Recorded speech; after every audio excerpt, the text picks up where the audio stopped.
After their encounter with the mysterious men in the old world, Mom wakes up in what appears to be a cell alongside Red Raven, yet Karakarum is missing. In his place is a note, nothing personal, just business, which leads them to discover the strange knife, which had been stuck between the pages of the Time Sorcerer's journal, was missing.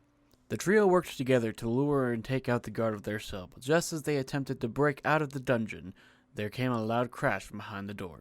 The wood splintered and cracked as Infernus crashed through with Zip in tow, and, immediately after realizing who stood before him, picked up his friends in a massive bear hug. Carrying them like children, Infernus took them back to the main room where they were reunited with Cora. A look of sad relief washed over the gnome before grabbing Ghost, who was in a mouse form, and throwing him in sudden anger. She then proceeded to scold her friends for disappearing for 3 years. The news of the time jump hit them hard, and they had to step aside to discuss things while she interrogated a captive from the recent battle. Before long, they were reunited with the rest of the crew of the Gilded Wing, as well as an unexpected face, the halfling Trix. While Ghost talked with him, he noticed a new strange weight around his neck, a greenish pendant which he had never seen before. When he begins to question it, the others claim he had always worn the pendant as long as they knew him.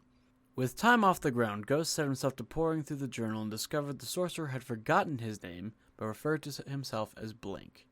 Aside from the strange name, Blink's journal gave a detailed account of his own adventures alongside the Warforged and a few other companions as they fought against the Dreamer.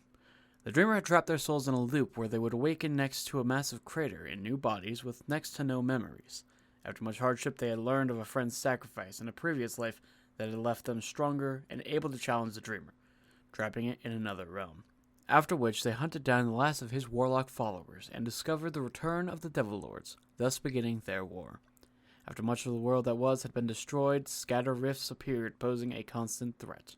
To give those who remained a chance at a better life, powerful mages and sorcerers terraformed the world under order of the new heroes, creating a shell over some of the old world and flooding the rest, creating the new continents and slowing the advance of creatures from beyond their realm. The heroes were struck from records to hide them from those with nefarious purposes, and Blink created a magical time bubble to preserve them until those who were worthy could reach them. After delving deep into the journal, Ghost learned about the plan Blink had left behind for them.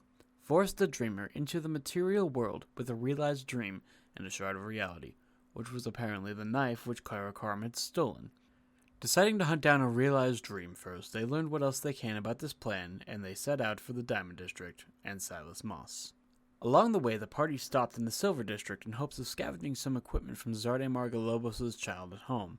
In the village, which had been rebuilt multiple times after incursions from the dwellers of the Underdark, he heard strange and disturbing news. Barbely Margalobos, his father, who he had believed to be dead, had also recently visited. The strange rumor set him on edge, and Zarde found a journal, what appeared to be his father's, inside the house. Zarde kept his concerns largely to himself as they ventured forth, but the truth was fast approaching. In the Diamond District, Silas requested their aid in finding those who were responsible for the mass slaughtering of feral vampire nests, while he delved into the research for them. The 3 members of Mom set out with Violet in tow for sniper support and set watch on the active nests. There, in the dead of night, the sounds of battle alerted them, and Zarde flew out to scout out who was fighting when 2 bright red eyes appeared in the darkness and rushed him.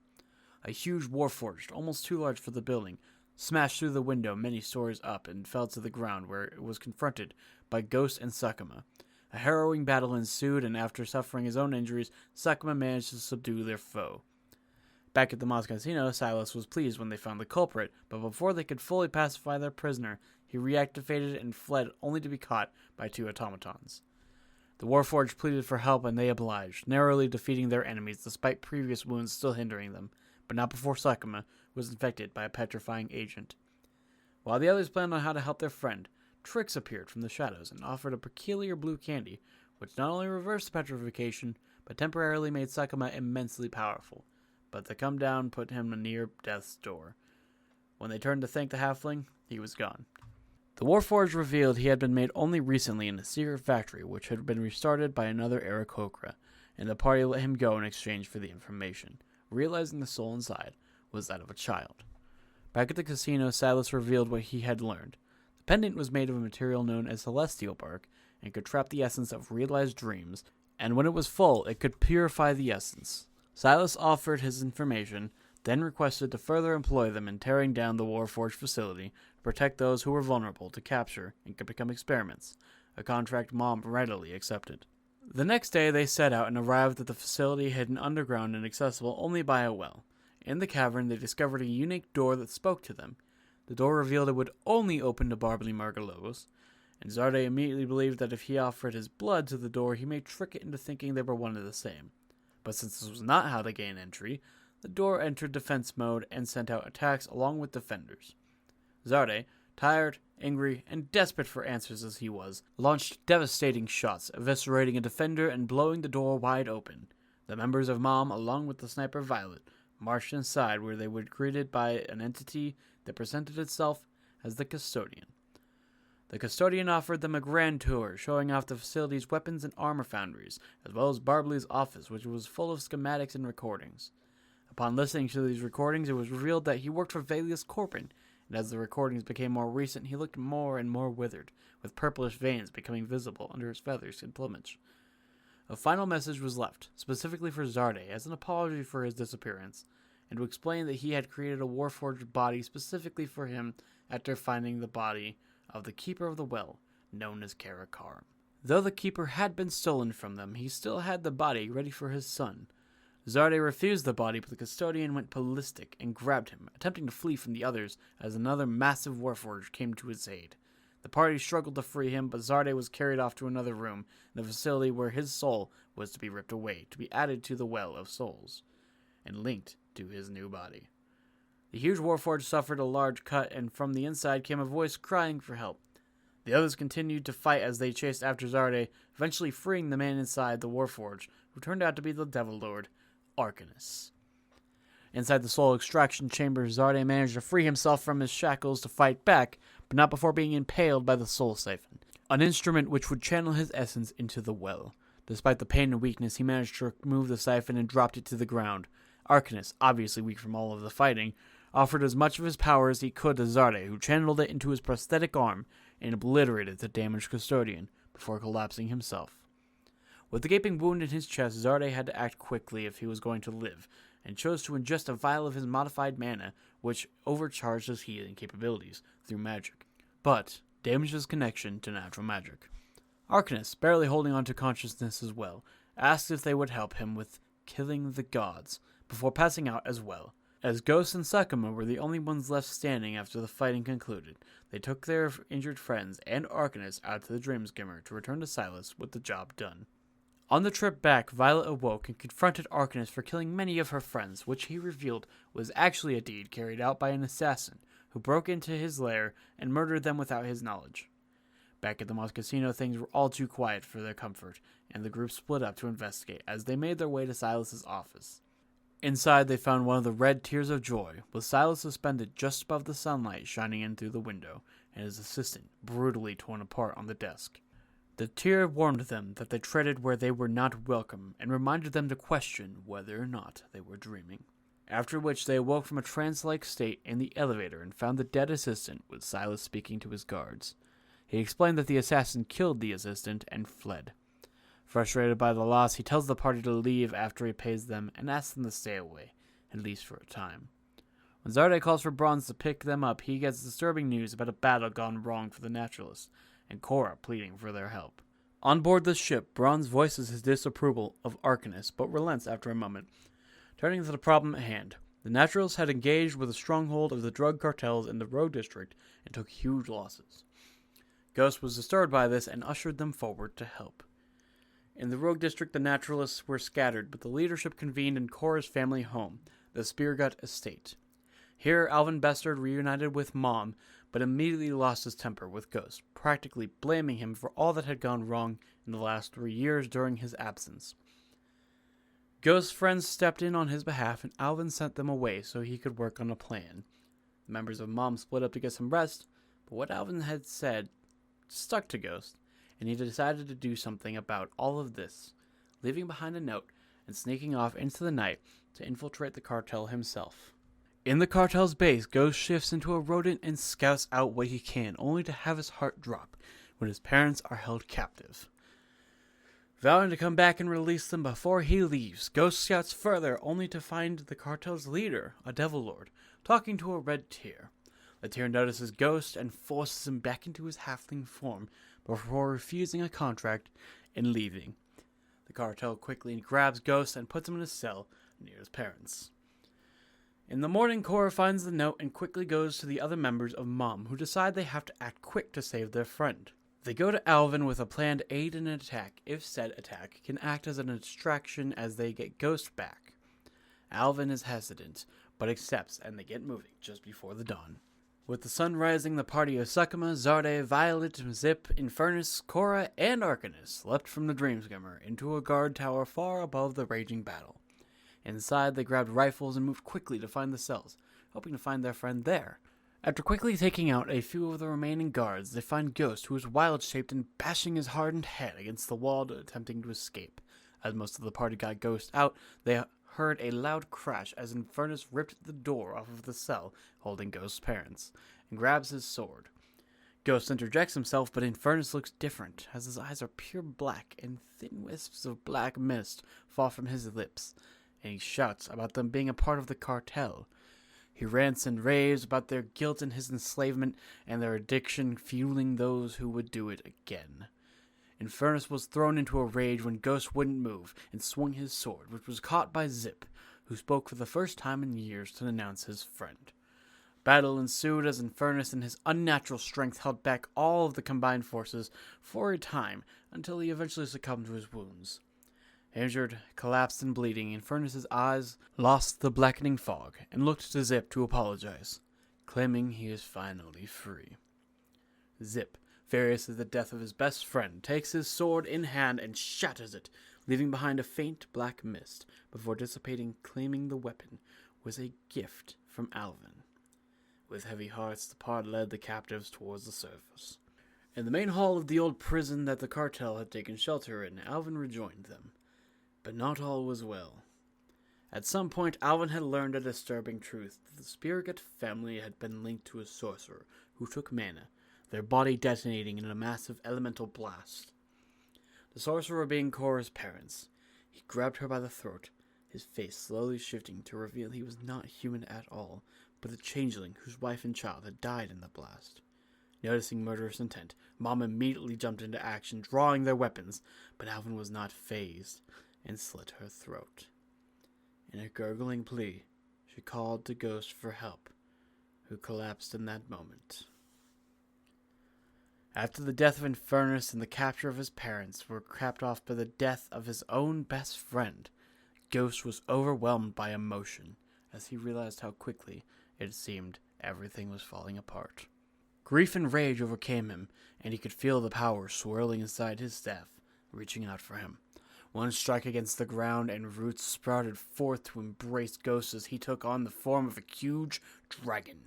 Still in control, he rushed forward, collapsing much of the roof as he engaged Alvin, who continued to belittle him as he had done the night before. Altogether, Mom engaged Alvin in battle, and as he shifted into the form of Aarakocra, they took to the skies.